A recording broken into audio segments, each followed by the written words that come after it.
cool.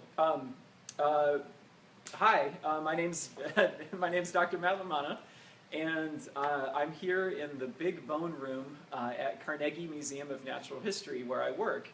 I'm a paleontologist. I study dinosaurs. Dinosaurs are my specialty. I do field work all around the world, primarily in the southern hemisphere continents, places like South America, Africa, Australia, and Antarctica. Today I'm going to tell you a little bit about the museum's most famous dinosaur, Diplodocus carnegii. And then after I'm done with that, I'll take questions that people post on Facebook. So thank you so much for tuning in, and I hope you enjoy yourself and learn something. You might wonder why I'm standing in front of a bunch of really large bones here. Well, these bones are about 150 million years old, so 150 million years, and they come from Wyoming. And I'm going to tell you the story quickly of how they got here. So in 1898, so more than 100 years ago, the richest man in the world, Andrew Carnegie, was reading a newspaper in his apartment in New York City when he saw an article, a headline that really caught his eye. It said, "Most colossal animal ever on Earth just found out west." And it showed a picture of a big, giant, four-footed dinosaur rearing up on its hind legs to look into an 11-story window. So a huge, huge animal. This captivated Andrew Carnegie because he had just founded a museum here in Pittsburgh, Pennsylvania. I'm coming to you from Pittsburgh today, from the basement of the museum that Andrew Carnegie had founded in 1895. And so he got really excited about this. He got inspired by this article about this dinosaur because he was really interested in getting a dinosaur to put here in the museum. He had this brand new museum and he wanted to, find something that was going to get people really excited and want to come to the museum to see it. So he quickly wrote a note to the director of the Carnegie Museum, a man named William Holland, and said, "Dear Chancellor, can you buy this for Pittsburgh? This is Andrew Carnegie. He's like the Bill Gates of his day, or maybe even richer than that. So when you're Andrew Carnegie, you can buy almost anything you want to buy." And he figured he could buy this dinosaur. So he sent this note to the director of the museum. The director of the museum formed a department of paleontology, so a department that hunted for fossils, that was designed to hunt for fossils. And those guys went out to Wyoming to meet up with the guy that had found the dinosaur that inspired the newspaper article in the first place. And that's when that man, William Harlow Reed, revealed to them that the entire newspaper article was based on a single chunk of bone, about the size of a microwave oven. So it belonged to a big dinosaur, but it wasn't the kind of thing that was going to, it wasn't a whole skeleton of a dinosaur that was going to have people lining up for blocks to get into the brand new museum here in Pittsburgh. So this was pretty disappointing for the paleontology team. But thankfully, this guy, Bill Reed, knew of other areas in Wyoming where you could find dinosaur bones. And he took the Carnegie team around to some of these spots. And around July 4th, 1899, the story tells us that it's July 4th. I think maybe people are embellishing that a little bit because it sounds cool to have a dinosaur discovered on July 4th. But around the time of July 4th, one of the Carnegie paleontologists found a few bones of what would turn out to be most of the skeleton of one of these giant long-necked dinosaurs.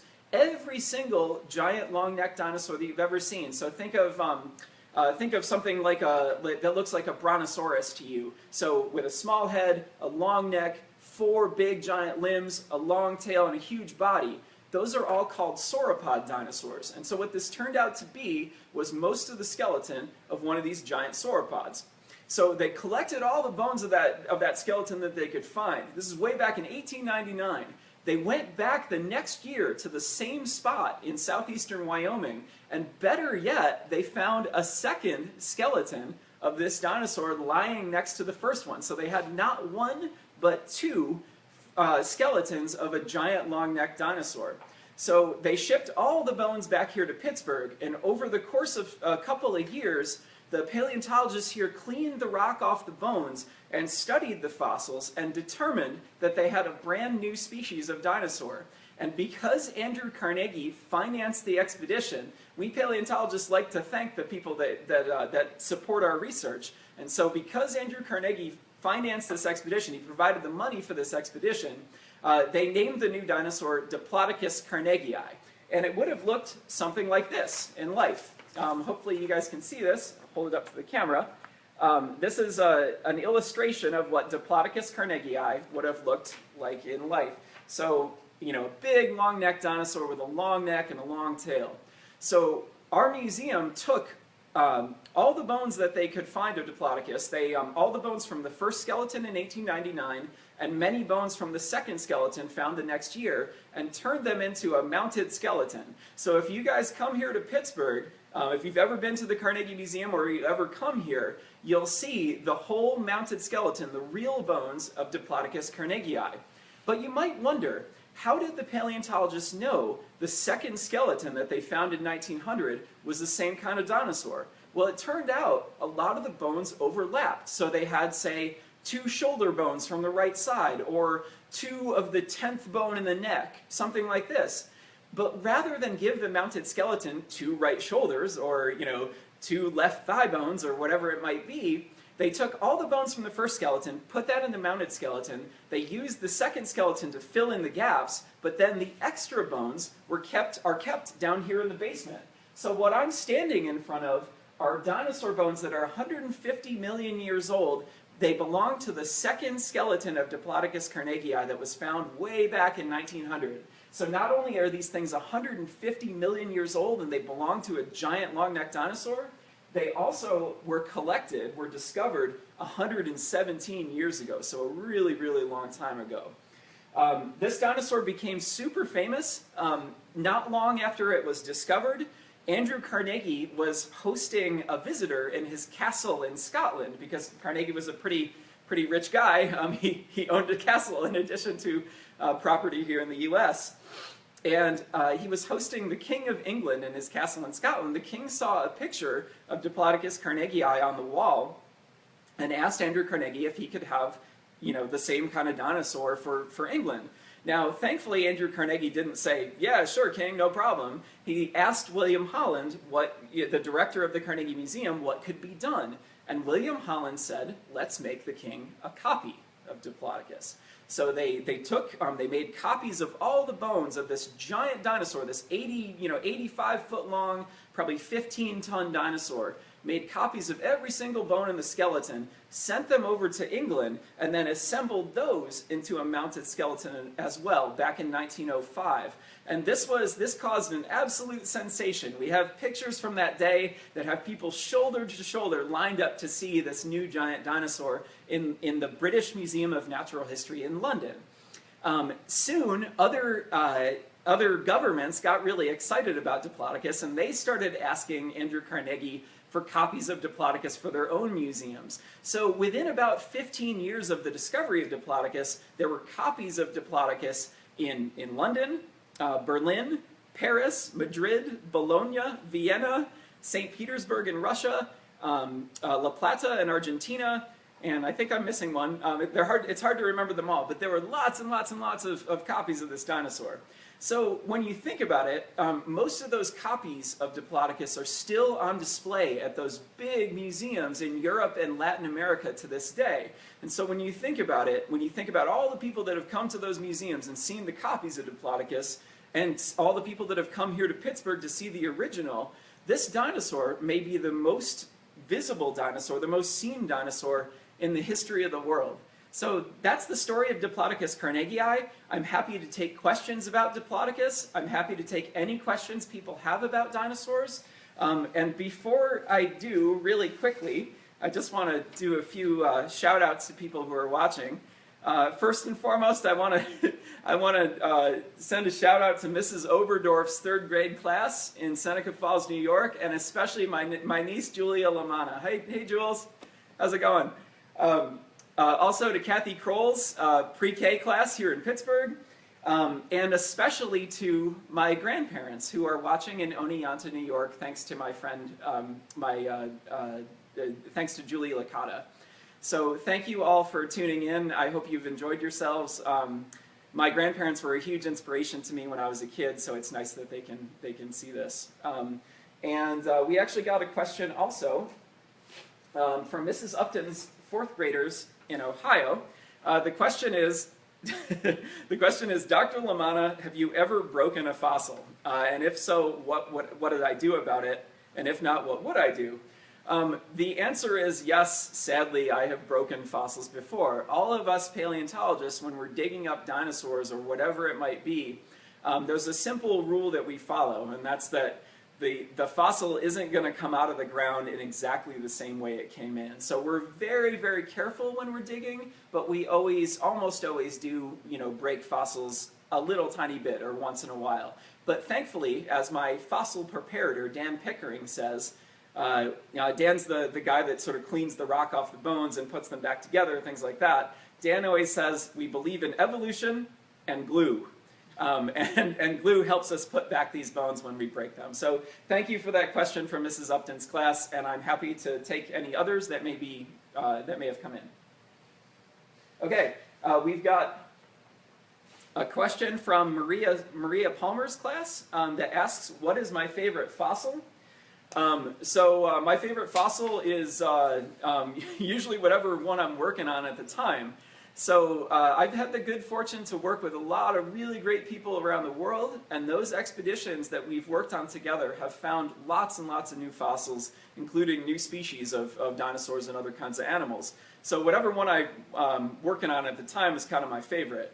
I will say that when I was a kid, when I was about 11 years old, my favorite dinosaur was a dinosaur called Carnotaurus. And this is a dinosaur that, imagine a T-Rex with kind of a short, stumpy face, two big giant horns on its head, and shrimpy little arms, little dinky arms, even smaller than those of T-Rex. This was a dinosaur that was found in Argentina in the mid-1980s when I was a kid. And this dinosaur kind of inspired me to learn about the dinosaurs from Argentina and other places in the southern hemisphere, and that has kind of influenced my career to this day. So Carnotaurus was hugely influential to me. We have a question from David Lopez. Thank you, David. How big was Diplodocus? Great question. I don't think I said that before. So Diplodocus, a full-grown individual of Diplodocus, would be up to 90 feet long. That's about as long as a tennis court, and probably would have weighed probably about 15 tons, which is about 3 big elephants put together. So imagine three of the biggest elephants that you've ever seen in the zoo, mash them into one big giant animal, and that's about the weight of a full-grown Diplodocus carnegii. Let's see, we've got more questions. We've got a question from Steffi, age 10. Where am I going to dig for fossils next? Well, probably my next trip is to Argentina, to a country in South America where I've discovered, along with my many colleagues there, lots and lots of dinosaurs before. I also am the leader. I have a very lucky paleontologist. I'm the leader of a project in Antarctica as well. So the continent on the bottom of the world, my team and I get to go down there and look for dinosaurs and other fossils down there. So hopefully we'll get to go back soon. The last time we were there was about a year ago, February and March of 2016. Let's see. Okay, we've got a question from Westfield Indian 3rd grade. How long have I worked as a paleontologist? Well, it sort of depends on when you count when I started. But I sort of count that as my beginning of graduate school. And that I entered graduate school, so my program where I eventually got a PhD, so why people call me doctor sometimes. That started way back in 1997, so 18 years ago. So I've been a paleontologist, I would say, for about 18 years. But I've loved dinosaurs and other fossils for almost my entire life.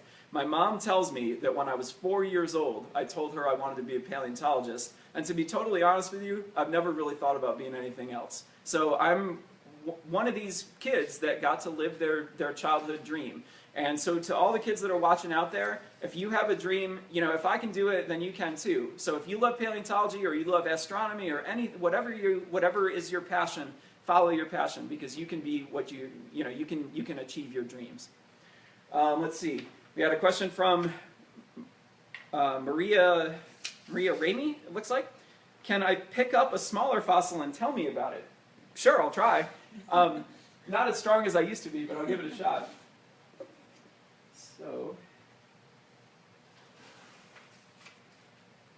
So this is a little bit smaller.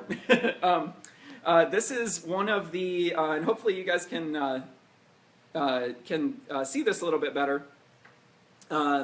This is one of the tailbones of Diplodocus carnegii. So this is, let me guess, I'm going to guess this is about the probably 25th bone in the tail. This thing weighs, this is pretty heavy, even though this is one of the smaller bones in a Diplodocus skeleton. This thing weighs about probably 40 pounds or so. That's because it's fossilized. It's turned largely to rock. So you can imagine, imagine how big this animal is. I'm a pretty decent sized guy. I'm about 5'10".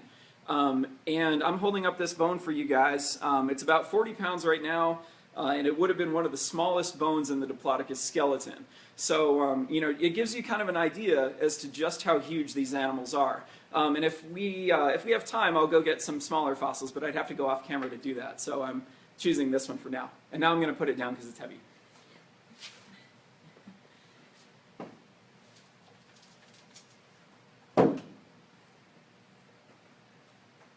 Okay. Jenny Collier asks, have I ever found a dinosaur egg? I actually have not. Like I said, I work with a lot of really great people. We've worked all over the world. We found fossils of all kinds of stuff, but I have never found a single fragment of dinosaur egg, let alone a whole egg myself. So that's one of the things on my bucket list. I've got to go find a dinosaur egg. Looks like Melanie Wadelko's second grade class. How long did it take to get all the fossils in the museum? That's a great question. So our history starts back in the late 19th century, so beginning in 1899 with the discovery of Diplodocus carnegii, and we're still conducting paleontological research to this day. So here we are, 117 years later. That's how long it's taken to get all these fossils here in the museum, and we unfortunately we can't really pan the camera to show you the extent of the Big Bone Room, but maybe we'll do future installments here where we can show you some other aspects of the collection. It's a massive, absolutely massive collection, about 100,000 fossils just in the vertebrate paleontology collection here at the museum, and lots and lots of famous fossils, including the original fossils, the name bearers of Diplodocus carnegii, a famous dinosaur called Apatosaurus louisei, and a little dinosaur you guys may have heard of called Tyrannosaurus rex. So we have, and let me say that again, we have here in Pittsburgh the original, the name-bearing fossil, the first Tyrannosaurus rex. So the world's first fossil of the world's most famous dinosaur. Let's see.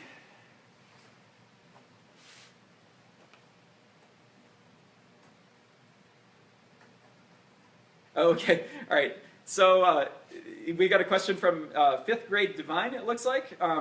What is my top tip for a young aspiring paleontologist? Well, I mean, the most obvious one, I think, is, do well in school. Study hard, do your homework, get good grades, get as good grades as you can, especially in science and math, because, with paleontology, you're going to have to use those skills that you learn in science class, you learn in math class. The other thing I would say is try to play a sport or be in drama club or play an instrument, something like that. Because as you can see, not all of paleontology is sitting looking at fossils all the time. Sometimes you get the privilege to get in front of people and tell them about it. And having the experience, I used to be in drama club, I used to play sports, I used to be in a band when I was in college. All those experiences have made me, I think, better at communicating paleontology to the public. So it's a really important skill. Let's see. We've got a question from, it looks like Asha Marie, 3rd grade. I'm sorry if I'm screwing up any of these names. I apologize. But how much would a T-Rex weigh? Well, T-Rex hatched out of an egg that was probably about this big. We unfortunately have never found any really baby T-Rexes, but that's a good guess that it would have hatched out about an egg like that. We think that in the span of about 20 years, it grew from that size, that little, couple pound baby T-Rex, up to a about a 14,000-pound adult, so a 7-ton adult. T-Rex, lots of people love T-Rex. It's been studied a lot for paleontologists, things like this. It is an absolutely amazing animal. It's carrying around the weight of a big, big elephant on just 2 legs. Think about that the next time you see T-Rex in a museum. This is an animal as heavy as an elephant that's standing there on just 2 legs. How this thing did this, it's an amazing sort of feat of evolution. So T-Rex, about 7 tons. Got more? Okay. All right, we got a question from Mallory Megan's 3rd grade. What is the hardest name to pronounce? Oh, that's a great question. So I would vote for, of dinosaurs, I'd vote for a dinosaur called Episthesiolacaudia. And this is a dinosaur that belongs to the group called Titanosaurs. Titanosaurs are a dinosaur group that I've studied a lot myself. These are another family of the big, long-necked, long-tailed dinosaurs. So they're a subgroup of the sauropods. Episthesiolacaudia means backwards hollow tail. And it's actually a really great name for this dinosaur, but it's really, really hard to say. So that'd be my vote. Okay. Here's a great question from Lisa Keller-Leffler. And again, I apologize if I'm messing up these names. Have I ever found anything trapped in amber? So when I've worked in Patagonia, the southern region of Argentina, we do occasionally find pieces of amber, but I've never myself found anything in that amber. That being said, we at the museum are about to get a small collection of bugs and plants and other animals that are trapped in amber from about 100 million years ago in the Southeast Asian nation of Myanmar. And this stuff is super, super cool. Some of you guys might have heard about that awesome little dinosaur tail that was found trapped in amber and announced a few weeks ago. This collection of amber that we're getting here at the museum is from the same site. This is due to my friend Scott Anderson, who collects this stuff. He's going to give us some stuff and we're going to put it on display. So although we won't have the dinosaur tail itself, we'll have lots and lots of other bugs and plants and even some small things like lizards and so on that would have lived with that little dinosaur whose tail got stuck in amber a long time ago. We've got a question from a Head Start class. Please explain what a fossil is. Oh, that would take a lot more time than we have, but suffice it to say, a fossil is any vestige of an extinct life form, so any part or any trace of an extinct life form. What's behind me, these bones, we call these body fossils because they were once part of the body of the animal. But we also have things that we call trace fossils, such as footprints or nests that dinosaurs made, things like that. So there are lots and lots of kinds of fossils. The short answer to that question is any piece of evidence or any trace or any body part of a life form that used to be alive. Here's a question from Mrs. Oberdorf's class. That's a great question. How do I dig for fossils? Well, people often ask me how you find fossils. And it's not like we have like a magic fossil detector or anything like that. We don't have a magic spell we can cast to find fossils. But what I do when I'm out in the field, when I'm out in the desert looking for fossils, is I let nature do a lot of the work for me. I look for pieces of fossil that have already weathered out of the ground. And if I'm lucky, I can trace those, almost like a trail of breadcrumbs, to the place where the fossils are coming from.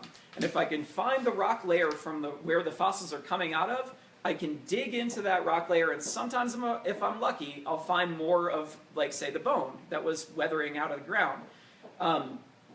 If I'm really, really lucky, that first bone will lead to more bones. And so this happened, for instance, when we were in Argentina about 10 years ago. We found a few fragments of bone on the surface, then we dug in, and there was a giant thigh bone of a titanosaur that's about as long as I am tall, actually a little bit taller than me. This was connected to the shin bones, and that was connected to the ankle, so we knew we had something really exciting. So the short answer is we look for fossils weathering out of the ground. And then how do we dig for them? We dig for them very carefully. We use everything from little rock hammers and little, so even like dental tools that you use when you're at the dentist, or when you visit the dentist uses on you. We use those to kind of uncover the fossils. Once we've got them uncovered, we take strips of burlap, which is a type of fabric, a type of cloth. We dip that in plaster of Paris. I mean, some of you guys have probably played with plaster before. It starts off as a paste or a liquid, and then it hardens into a shell. We take those pieces, we dip them into, dip the burlap, dip the cloth into the plaster, wrap that all around the fossil and the rock, and then we have like a big sort of plaster marshmallow that we use to carry the fossil back to the laboratory. So that's how we dig for fossils. We've got a question from Mark, who's a bartender, I think, man after my own heart. How often are new species of dinosaurs found? That is a fantastic question, and the answer will surprise a lot of people. We, meaning paleontologists as a whole, find new dinosaurs on average about once every 2 weeks. So about once every 2 weeks, a brand new species of dinosaur is revealed to the world in a scientific paper. So, just in 2016 alone, there were lots and lots of new species of dinosaur named. By myself, or not by myself, but just me with my team, or my teams from Argentina, we named 2 different species of giant Titanosaur in 2016 alone. So lots and lots of new species of dinosaur are found every year. Let's see, we got a question from Susan Stevenson, who's age 9. Thank you for tuning in, Susan. How many fossils do you find in a year? Well, that's I mean, it depends on how much I'm looking, basically, and how successful our expeditions are. I've been on expeditions where we unfortunately haven't found a single thing, and that's always super depressing when you go out to a really wild place and you're having fun with your friends, but you're not finding any fossils. So once in a while when we go out in the field, we don't find anything at all. Other times we hit the jackpot completely. So for instance, when I was in Egypt with my friends from the University of Pennsylvania and the Academy of Natural Sciences back in the year 2000, we collected about 6 tons of dinosaur fossils, or fossils, that year. Just this past field season in Antarctica, about a year ago, we collected, I think, about 3,000 pounds, so about 1.5 tons of fossils from Antarctica, and brought them all the way back here to the museum. For people that are in the Pittsburgh area that are watching, you can actually see our fossil preparators working on some of the fossils we collected from Antarctica in our on-exhibit laboratory called Paleolab. So you can walk up to the glass, look through the glass, and you're seeing our team work on real fossils that we found from Antarctica. We've got a question from Sophie, age 10. Can we tell if a fossil is male or female? The short answer is most of the time we can't. There's a few examples where we have been able, not me, but other paleontologists have been able to determine the gender of a dinosaur, or in other words, whether it's a boy or a girl. In all of those cases, in all of the definite cases, these are females. You might imagine the circumstances that we might be able to do this. One of the examples is a dinosaur called an oviraptorid. This is a type of small feathered theropod dinosaur in this particular case, from China, that was found with 2 eggs still inside its body. So this is a female that was in the process of, about to lay her eggs when she died. There's another example where people have taken, they've looked inside bones of Tyrannosaurus rex and a few other dinosaurs, and they found what's called medullary bone. Medullary bone is something that's deposited by female birds today when they're laying eggs. And so if you find medullary bone in a dinosaur, there's an excellent chance that that's a female dinosaur, and that's what we believe. So there's a few examples, T-Rex and a few other dinosaurs that people have found medullary bone for, and those are probably females, although that's a little bit controversial. Trying to think, that's about it for definite boys or girls. We got a question from Northside, 5th grade. What is the smallest and largest fossils I've found? Well, I mean, I guess the smallest fossil I found is a little tiny chunk of dinosaur bone, or something like that. But if you're asking what are the smallest and largest species that I've been a part of discovering.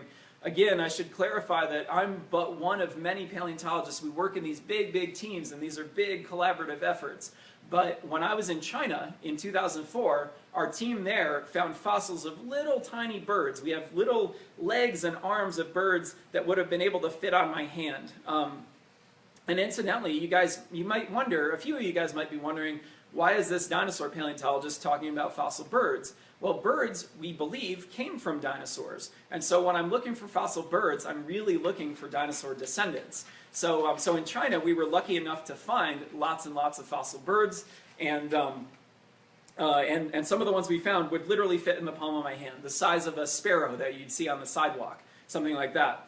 On the other end, so the thigh bone of that sparrow-sized bird would be this long. On the other end of the spectrum, I've had a lot of luck. I've been able to work with a lot of different kinds of fossil animals. On the other end of the spectrum are giant sauropods, giant long-necked plant-eating dinosaurs, and in particular, a type of sauropod that are called titanosaurs. Titanosaurs included the largest land animals that have ever lived, the heaviest land animals that have ever lived. A big titanosaur would be on the order of a humpback whale in weight, so probably about, conservatively, probably 50 tons, maybe up to 60 or even 70 tons. So, your average zoo elephant, or maybe a decent-sized zoo elephant's about 5 tons.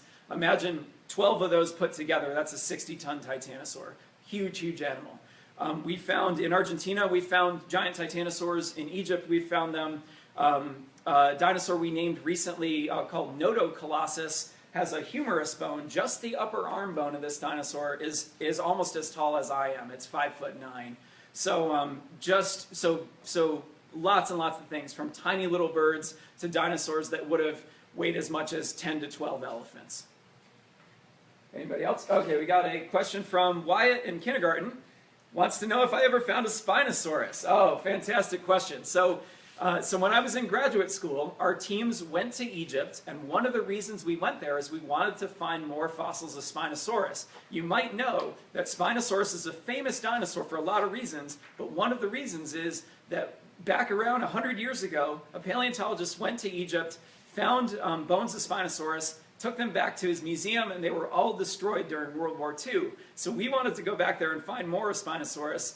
Unfortunately for us, we only found teeth and a few bones of Spinosaurus, so nothing really exciting for Spinosaurus for us.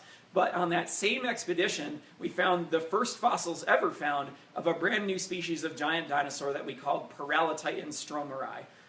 So we were very happy with the outcome, but we wish we had found more Spinosaurus. We got a question from Ginny, who asks, how do we dig in the Antarctic? That is another great question that I get a lot of the time. People think when we go to Antarctica to look for dinosaurs, we're actually down there digging through ice, like coring through glaciers, things like that, to try to find dinosaurs.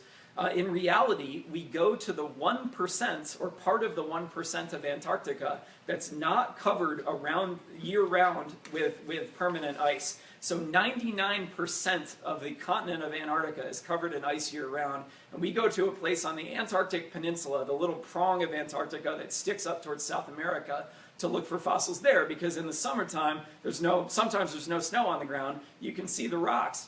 And I explained this a little bit before, but basically when we're looking for fossils, we're first and foremost looking for the rocks that might contain them. And if we can see the rocks, if rocks are exposed in Antarctica, then we can, if we can see those rocks, then we can potentially find the fossils in them.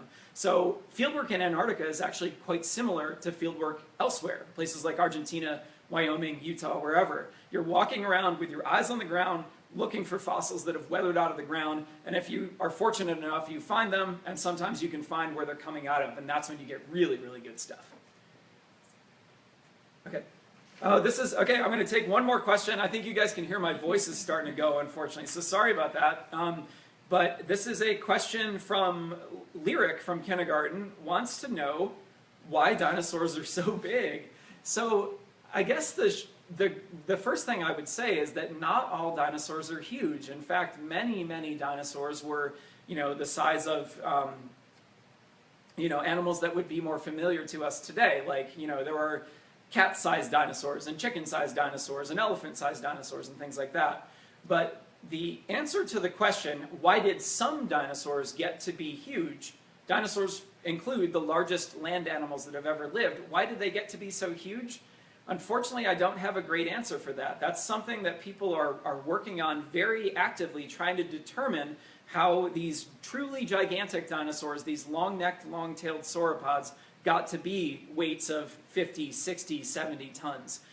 There's a lot of evidence that they grew very quickly. They seem to have had a lot of biological characteristics of modern birds, and birds grow very rapidly. They seem to have been very efficient at harvesting plant matter. When you're that big and you're eating plants, most of the time you're just devouring food. But the short answer is we don't have a great answer for that yet. I will say, Lyric, you're in kindergarten. Maybe when you grow up, if you want to be a paleontologist, maybe you can be the one that figures out how giant dinosaurs got to be so big. Because it's probably not going to be figured out completely for a long time. So I want to say with that, I want to say thanks to everybody for tuning in. Sorry my voice started to go, but that's, those are the breaks. I hope you enjoyed this, and this is going to be, I think, the first in a series of broadcasts that we're going to do here from the Carnegie Museum that'll feature other scientists here, me later on. So I hope all of you guys that tuned in today will tune in again. Thank you so much, and thank you for the excellent questions. Take care.